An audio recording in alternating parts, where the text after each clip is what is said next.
Alright, guys and girls. Hey, guess what? He's back! Kevin Hogg is here. But now Thomas Wolf is gone. Thomas Wolf is gone.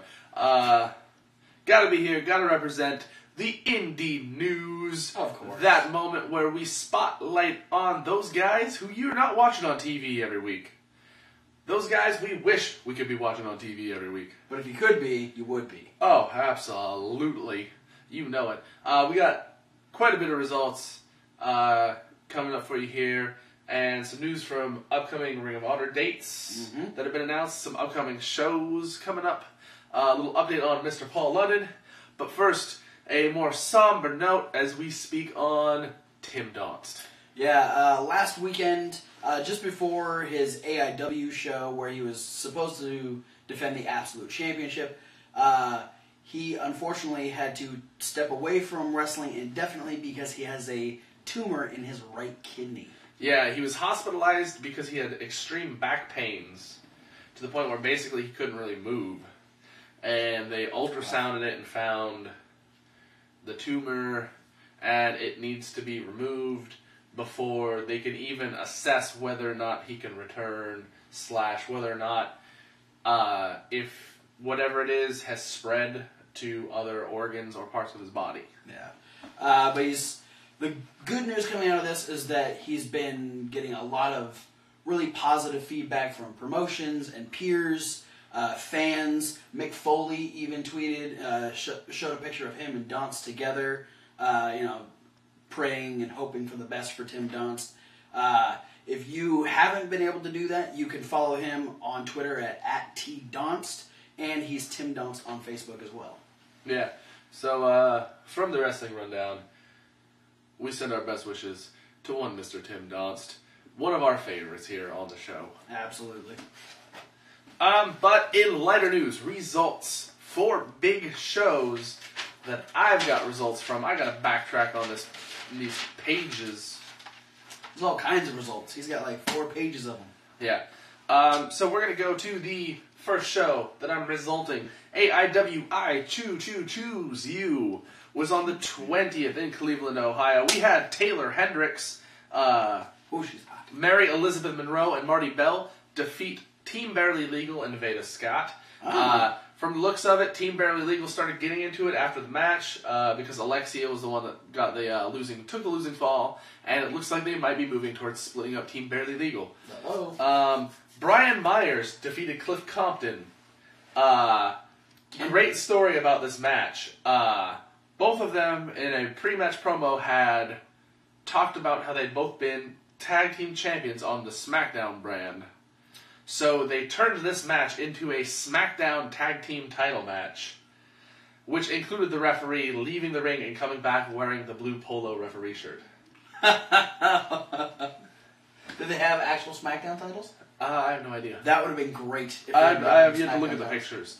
That'd be hilarious. And then we had the promos, or the appearances. We knew that Dennis Stamp, wrestling legend Dennis Stamp, and Grado were both going to be in attendance at the show. Right. Turns out that they would get together with Dick Justice and take on the Iron Curtain in a 6-man tag match, which was won by Dennis Stamp with a clothesline from hell. And now, how old is Dennis Stamp? Dennis Stamp is 69 years old. Holy crap. Never in 100 years would I have thought also that I would be saying the word that at the end of the match, Grado gave Dennis Stamp a hot tag in 2015. The man is 69 years old. He got a hot tag and won the damn match. Hell yeah.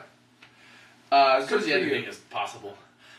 Chris Sabin defeated Colt Cabana using the ropes for leverage. Thomas Wolf beat me. God damn it. The Forgotten, BJ Whitmer and Jimmy Jacobs defended successfully their tag team titles against the Bateri, the Beaver Boys, and Team 2 Infinity. Tim Donst cut his promo talking about how he has to relinquish the title, how this was supposed to be the biggest weekend, one of the biggest weekends of his career, but thanking all the fans for their support, and so on and so forth. Davey Vega retained the Intense title in a 4-way dance. Supposed to be 5 people, but Jonathan Gresham no-showed the match. Not sure what happened there. What's up, Dear Khan? Yeah. Candice LeRae defeated Tyler Thomas. Joshua Singh Abe Jackson, Flip Kendrick, and Alessandro Del Bruno in a six-pack challenge. Nice. Dudes on TV defeated Josh Prohibition, Alex Daniels, and Johnny Gargano. This is one that had Team Rowe or Raymond Rowe. Raymond Rowe with DJZ and EC3. After Raymond Rowe, behind the referee's back, hit Johnny Gargano with a ring bell. And in the main event, we had to crown a new absolute champion because the title is vacated. So we had a four-way dance. Ethan Page, Ricky Shane Page, Josh Alexander, and Eddie Kingston. Josh Alexander wins the match after Veda Scott throws the white powder into Ricky Shane Page's face, and he turns into a tombstone. Yeah, I saw a picture of that, and then I saw a picture of Veda Scott with Ethan Page holding the Absolute Championship. We had the Deadly Doubleheader. We had the Combat Zone Wrestling 16-year anniversary as well as the WSU anniversary show. So in CZW 16, opening match, Dirty Bucks of Belmar defeated Pepper Parks to qualify for this year's Best of the Best tournament. Nice. Then in what's considered one of the biggest upsets in Combat Zone Wrestling history, Joey Janela, who is a student at the Combat Zone's Wrestling Dojo Wars, defeated former CZW champion Sozio to qualify for the Best of the Best tournament. Wow, good on you, dude. Yes. Alex Cullen was brought out to the ring again to address not having apologized for breaking the preacher's neck. Oh, blah, blah, blah, blah, blah. He cuts doing that for a while now. He cuts up jerkish promo saying that, hey, he believes that he can break the neck of anybody in the CZW locker room if they just come out and challenge him. Out came Drew Gulak, who kicked his ass. You go, Drew. Yeah. And then Stockade defeated Matt Tremont in a ultra-violent rules match. And Tremont challenged Stockade for a rematch at next month's show, No Roped Barbed Wire.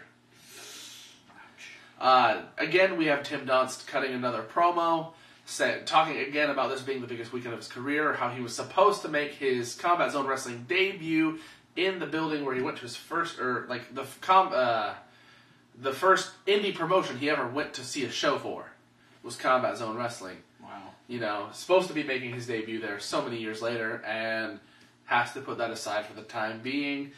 So he's replaced in the Wired TV Championship match by Speedball Mike Bailey, who unsuccessfully challenges Chainsaw Joe Gacy.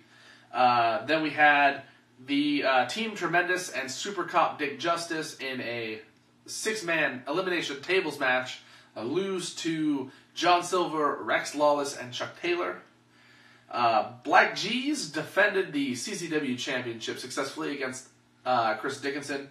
And Ohio is for Killers defended the CZW Tag Team Championships successfully against the Youngs in what was hailed as an extremely entertaining and very fast-paced match. And then we had a match. This last match is stirring a little controversy for the Combat Zone Wrestling fans. The match was scheduled to be, I think, Lucky 13 versus Devin Moore as the opening match, which didn't happen at the opening, and was supposed to be for the live streaming iPay-per-view. Then it was announced, as it was happening, that it was going to be not streaming live on the iPay-per-view, and then it was going to be Lucky 13, Devin Moore, and Danny Havoc in an ultra-violent triple threat match. So this match that was advertised as something on this live stream was changed into something that wasn't aired on the live stream and got a lot of flack for it. But they only have themselves to blame. Because if this is a match that they're advertising is going to happen, but they don't do it, or, they did it but for the live audience and DVD release only, not for this iPay-per-view stream. So I was, hey, what's up with that? What's up with that? If you're a Combat Zone Wrestling official, post in the comments and tell us why they did that. That ain't cool. But then we had the WSU anniversary show. Jenny Rose defeated Brittany Blake in the opener. Tessa Blanchard defeated Sassy Stephanie. Solo Darling defeated Mickey Knuckles. Nevia defeated Naya to win the Spirit title. They inducted Primetime Amy Lee into their Hall of Fame. Mephisto defeated Shanna to retain the WSU title. Cherry Bomb defeated Leva Bates, a.k.a. Blue Pants. Team Chicks Using Nasty Tactics defeated the Juicy Product in the WSU Tag Title match. And Athena defeated Hania the Howling Huntress in a TLC match for their main event. And then we had yesterday. Pro Wrestling Guerrilla. What? Those guys from Reseda, California. We love them. They presented to us from out of nowhere, which had the debut of Speedball Mike Bailey, the Beaver Boys, and the Monster Mafia all making their debuts. Nice. In Pro Wrestling Guerrilla. Lots of debuts going on. Biff Busick defeated Speedball Mike Bailey via rear naked choke. Apparently Bailey was, though, very over with the crowd in PWG. Cedric Alexander defeated Tommaso Ciampa. The Best Friends, Chuck Taylor and Trent, defeated the Beaver Boys. ACH defeated AR Fox. Chris Hero defeats Drew Gulak via pile driver. Ricochet defeated Matt Sydal. The Young Bucks defeated the Monster Mafia. And Roderick Strong defeated Trevor Lee to retain the PWG Championship. And post-match, he challenges Zack Sabre Jr. to a match next month. Oh, shit. That'd be good. Yeah. So those are my results for this week. There was also AAW's The Art of War. Results haven't come in from that yet. That was today, the day we are recording this. Yeah. So we'll have the results for that next week. And you have got some news about upcoming Ring of Honor dates. I got lots of Ring of Honor stuff. Actually, tomorrow, Sunday, March 1st, is the 13th anniversary of Ring of Honor. And just to recap, this is the card that's set up for tomorrow. You can watch it on iPay-per-view. I don't recommend that, but you can if you want to. We've got a grudge match between Roderick Strong and BJ Whitmer. We have a triple threat tag team match where the Addiction will take on the Kingdom, taking on the Bullet Club as well. Which is Doc Gallows and Carl Anderson. Machine Gun Carl Anderson. Yep. We got ODB with Mark Briscoe in her corner, taking on Maria Kanellis with Michael Bennett in her corner. AJ Styles will take on ACH. We'll have Red Dragon taking on the Young Bucks, defending the World Tag Team titles. Jay Lethal defends the television title against Alberto El Patron. And Jay Briscoe defends the World Championship in a high-stakes four-corner survival Ring of Honor World Championship match against Michael Elgin, Tommaso Ciampa, and Hanson. Go Hanson. And then, starting next week on the 7th, there's going to be three sets of tapings. On the 7th, so far the only matches set are the Kingdom taking on the Young Bucks and AJ Styles taking on Tommaso Ciampa. But that is also going to be the first TV tapings that Samoa Joe will appear at. Samoa Joe will also be at the 13th anniversary, making his return to ROH since 2008. It's been a long-ass time. Then we have... 7 years too long. We have two more tapings that don't have matches yet, but that'll be on March 13th and 14th.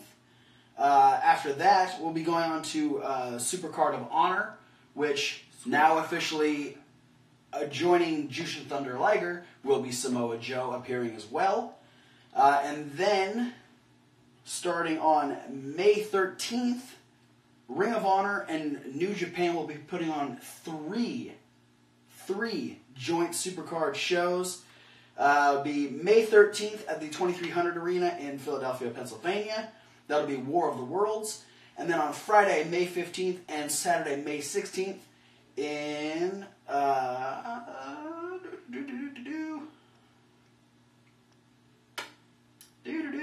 Hang on. Almost there. That'll be in Toronto, Ontario, Canada. Will be Global Wars. So we don't have any matches set. We don't have anybody set to show up yet. The thing is, I'm highly looking forward to this based off of what they produced at last year's Supercard shows with New Japan. Yeah, exactly. So, you've got... I mean, if anybody saw Wrestle Kingdom, you can imagine that a lot of people from that will be showing up. Plus, you're adding in the people from Ring of Honor. That's 3 shows where you get to see these people do battle. So that's going to be awesome. That's not until May. So we got a ways to wait for that. There's also a couple other TV tapings in April as well, and that'll be a whole different set of Ring of Honor teams. But that's it for Ring of Honor. Be sure to look forward to next week. We'll have results from the 13th anniversary, and we'll be taping around the time that the first TV tapings happen, so we'll be having results for that the following week. But Mr. Kevin Hawk has some more upcoming shows. Yeah. What you got for us? We have Beyond Wrestling King of Arts. That's tomorrow, as of the day we're filming this. Yes. It'll probably be, more than likely, maybe the day you're watching this. March 1st. No matter when you're watching this. This is taking place on March 1st. Yeah. We have a grudge match between John Silver and Ryan Gallione. Correct me if I'm saying that wrong. All right. Then we have a match that is called the Feeding Frenzy. This is 4 tag teams versus 4 tag teams. This is eight versus 8. The Golden State Gods, the Hoods, the Colony, and Milk Chocolate versus the Minutemen, the Devastation Corporation, Flawless and Lawless, and Tursus and Nakin. It's a lot of people. Yeah. We have Matt Tremont versus Darius Carter. Team Tremendous versus Drew Gulak and Biff Busick in their Tournament for Tomorrow versus the Tournament for Tomorrow 316 winners. Oh, that thing. The big tag teams. Yeah. The 2 tag team tournaments that they did at the same time. The winners of those 2 tournaments are going against each other. Team Pazuzu's Open Challenge has been accepted by a team called New York's Finest, including Jay Freddy, Super Cop Dick Justice, the married couple of Pepper Parks and Cherry Bomb, and one of my personal favorites, Colin Delaney. The ECW. Mm-hmm. We have the CLL Championship ladder match between AR Fox and Shinron. Expect big things out of that. So excited for that one. And Chris Hero and JT Dunn versus Eddie Kingston and David Starr. All right. I like it. And then on the 7th of March, Chikara. Out on a limb. Yeah, buddy. We have Chuck Taylor versus Trevor Lee in a first ever Chikara meeting. Hollow Wicked versus Argus. Argus making his first official Chikara one-on-one debut. Yeah. The Arcane Horde of Ultramantis Black, Oberian Kodama, and Oleg the Usurper will be facing the United Nations, Juan Francisco de Coronado, the Proletariat Bora Moldova, Mr. Azerbaijan, and Prakash Sabar, ex-Pakistan. Yeah. Will be facing off 4 against 4 in the first of the COTI Challenge of the Immortals. points-worthy matches. Yeah. So the very first one will be happening. Of course, then we have the Camiones de Parejas on the line. Devastation Corporation defending against the Osirian Portal. Your boys trying to grab the gold. Portal. Could be 2-time champions. They better if be. they're lucky. They better be. But I bet there's going to be some sort of shenanigans from Sidney Bacabella. I'm still calling you out, by the way. There is probably a chance for 3 or 4 more matches to be announced on this card. So that might not be the only thing from the COTI that we've got coming on. Then the next day, on the 8th, we have Alter Ego, also Chikara. We know that we are going to have Ophidion's team, the Snake Pit, versus Amos' team, the Battle Hive, in trios action, but not announced which 3 members of either team. At this point, I'm thinking it might be everybody but the Portal. Ophidian and Amos. Yeah, that's kind of what I thought. Since they have their Kingston, tag title. What would make it? Kingston, Shinron, and Argus versus Fire Ant, Worker Ant, and Ashley Remington. That could be good. I like it. I'm cool. Do it. But we could be wrong. Yeah. You can never tell with Chikara. Chikara's a little... Another Chikara staple, a 4 corners tag team match is going to be happening. We have Team NRG going against the Block Parties, Proletariat Boar, and Prakash Sabar. The Throwbacks, and Frightmare and Silver Ant. So, a lot of people gunning for points towards the Campeones.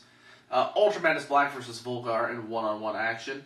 And then we know the Crown and Court, Princess Kimberly, Jervis Cottonbelly, and Los Ice Creams will be facing the Wrecking Crew, all 3 members of the Devastation Corporation, and Jaka, 4-against-4 action, more COTI points involved. And then in the main event, the Grand Championship on the line. Icarus defends against Knockout of the BDK. Oh, shit. So, yeah, some big deals going on there. And a quick side note, we did mention Paul London. Yeah. Or I mentioned Paul London. Yeah. The top of this broadcast. Broadcast, alright. I don't know. It's broadcast that you're watching on YouTube. They broadcast things on YouTube. So basically just read up on an interview that Paul London had because a lot of people got really excited last year when he had that comeback to Ring of Honor match against Roderick Strong that we watched, which was pretty freaking rad. It was awesome. But how he kind of basically just disappeared after that. The idea right now is that Paul London feels like he's in a wrestling limbo right now because he doesn't trust going back to WWE. He doesn't like the way Ring of Honor was conducting business with him, and that he feels like TNA has been shooting him really low-ball offers. So, to be fair, TNA doesn't really have an option. I don't know. They spent all their money on guys like Sting and Hogan and guys from UFC that didn't do much.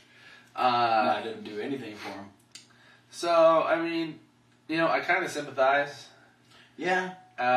Mainly just because I'm a Paul London fan and I like to watch him wrestle. Would you say you're a Paul London guy? I wouldn't go that far. Oh, okay. I'm a Paul London fan. Alright. And, I kind of feel like he has a place because we do know that Brian Kendrick made his appearance on NXT. For those of you that watched the midweek wrap-up, Thomas Wolfe actually said, please, Paul London, put your beef aside with WWE and come back because Brian Kendrick had an awesome match against Finn Balor on NXT. Yeah, so, I mean, honestly, you have, like, Rhino and Brian Kendrick showing back up on WWE television. Come on, Paul London. If for nothing else, think about the guys and how you can impact their future. Yeah. That's why the guys like Rhino and Brian Kendrick are going back to NXT. Absolutely. Because they want to help build the future of the WWE talent. Rhino actually did a pseudo promo talking about that on NXT this week. Yeah, I think that's cool. Especially thinking that, I was thinking, everything on NXT is probably Triple H's idea. Mm-hmm. Or an idea that's passed through Triple H. It's a smart idea to bring in guys who have been there, who have been to the big dance, and have them impart their experience on these guys. Yeah. So, Paul London, I mean, we get that Hashtag London for NXT. We get that you've been screwed over a lot, but it is wrestling. Like, screw jobs are abound. You just gotta kind of roll with the punches. Another note that I read, I don't know if this was hit in the midweek wrap-up about Rey Mysterio possibly going to Lucha Underground. That was actually on our WWE news, because you weren't here, and Thomas knew more about WWE than he did the Indy, so we did a WWE news, and we talked about, the fact that Rey Mysterio's got the chance to go to Lucha Underground. He's going to be working some Actually, I think he just announced that his first show, he's going to be at like a WrestleCon kind of, like a Wrestle Fest or whatever it's called. But he is asking for a very high price to be on indie shows. Yeah, I mean, but he is Rey Mysterio, and he's been with the WWE since 2002. Yeah, I feel if he's asking too high, I think the same thing's going to happen to him as happened to John Morrison. So when John Morrison left WWE, he had a really super high booking price, and he ended up getting booked twice in his first year out of WWE, which is then why he ended up taking a bunch of time off before re-emerging at Lucha Underground. Yeah. But yeah, no, I mean, Mysterio, looking at this from the indie news perspective, a lot of awesome, basically dream matches can come of this. Because, I mean, I think of all the guys on the indies, guys like ACH, AJ Styles, AR Fox, Shinron. Shinron actually posted on his page that he's like, hey, anyone, if you can book me versus Rey Mysterio, it'd be a dream match. You know, or having Rey Mysterio do Lucha Underground. You know, all these things. Such an awesome and the idea, mind blowing. You know, because Alberto's really, really pulling for it. Yeah, Conan has actually been lobbying for Rey Mysterio to come to Lucha Underground for a while now. Yeah. Which there's already kind of a storyline in place that he would actually be the one that introduced Puma to Conan. So there's already a pseudo storyline waiting for Rey Mysterio if he decides to go to Lucha Underground. Yeah, so I mean, awesome things abound. I'm excited to hear about Mysterio popping up on the indie scene if he does. You know, I wouldn't also be surprised if he just sticks with AAA and Lucha Underground. Yeah. You know, why knock things out of balance if you don't have to? Go straight from a TV to a TV. Exactly. But yeah, if you're not aware of the Rey Mysterio situation, go over in the playlist, go to the WWE News, where you can hear me and Thomas Wolf talk about his recent release from WWE and all of the rumors surrounding that, and a bunch of other stories there. We've got all of our other videos. We got Thomas's top 5. We got the Raw review, Fastlane review. We got the midweek wrap up, all kinds of stuff. Next week on Indy News, are you bringing back the 5 matches? Maybe. But next week we will have Streak Week. It's Thomas Wolf's pick this week. So be sure to look forward to that. We're getting closer to WrestleMania. So is he going to pick Bray Wyatt? Are we going to talk about the potential of what could have happened last year with Bray Wyatt? Or is it going to be somebody else? You have to wait till next week to find out. But be sure to like, favorite, subscribe. All of our information down into the description. Follow us on Twitter. Follow us on Facebook for daily WWE trivia and weekend trivia questions. You can follow us on Tumblr as well. We reblog some stuff from the Chikara pages. There's a couple wrestlers that have Tumblr pages and whatnot, and we like to share some of that stuff. So be sure to follow us there and be up to date every time we post a video. Emails, fanstalkwrestling@gmail.com. Yep. And Kevin_Hawk636 at hotmail.com. Yeah, that's right. He still uses I still have Hotmail. Yeah. All the more reason for you to mail me in real life. No. Yeah, mail him in real life. Or internet life, I guess. Well, internet life is in real life. Yeah, I mean, internet is the real life nowadays. Yeah, that's true. That's a whole other video. Yeah. Thanks again for watching. This has been episode 37, and be sure to join us next week for episode 38. That's what comes after 37, huh? We know how to count. Who would have guessed it? Let's go by 44.